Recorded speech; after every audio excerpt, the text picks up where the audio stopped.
मी अजित अनंतराव पवार, जन्म 22 जुलै 1959, जन्म बारामतीत नाही बरं का, अहिल्यानगर जिल्ह्यातील देवळालीमध्ये.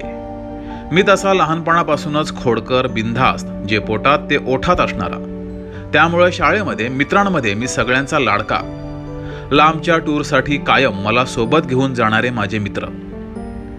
1982 मध्ये राजकारणात आलो तेव्हा मात्र कळलं, इथं पोटात ते ओठात असून उपयोग नाही.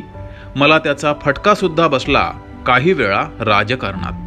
पण काय करणार, स्वभावाला औषध नसतं ना. राहिला माझा स्वभाव तसाच. 1991ला पहिल्यांदा खासदार झालो. पण गड्यांनो, माझं दिल्लीत मनच लागत नव्हतं. मग काय, 1991लाच आमदार झालो काकांच्या कृपेने, आणि आतापर्यंत आमदार आहे. 5 वेळा उपमुख्यमंत्री झालो.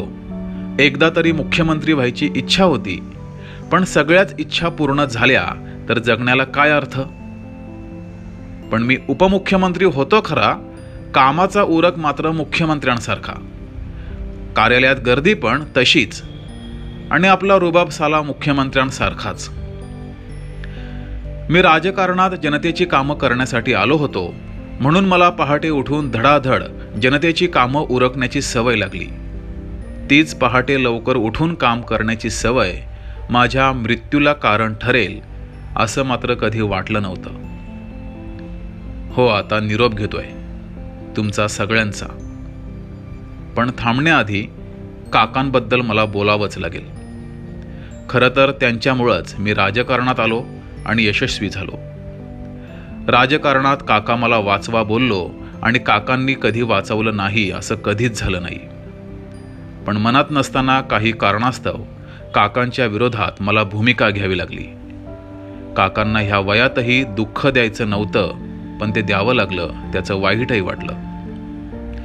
आता कुठे आम्ही एकत्र येत होतो, पण ते काळाला मान्य नव्हतं बहुतेक. शेवटी विमान गिरट्या घालत असताना कोसळण्याआधी काका मला वाचवा असं मी का पुटपुटलो तेही मला कळलं नाही. चला, आता आज्ञा घ्यायची वेळ आली आहे. पण गड्यांनो, तुम्हाला वाटतंय मी तुमच्यातून चाललोय, तर नाही. फक्त देहरूपाने चाललोय. माझा खोडकरपणा, मिश्किलपणा कायम राहील आठवणी रूपात.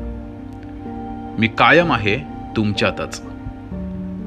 बरं, चला, लांबचा प्रवास आहे, तिथेही उद्या पहाटे उठायचंय. तुमचा अजित दादा.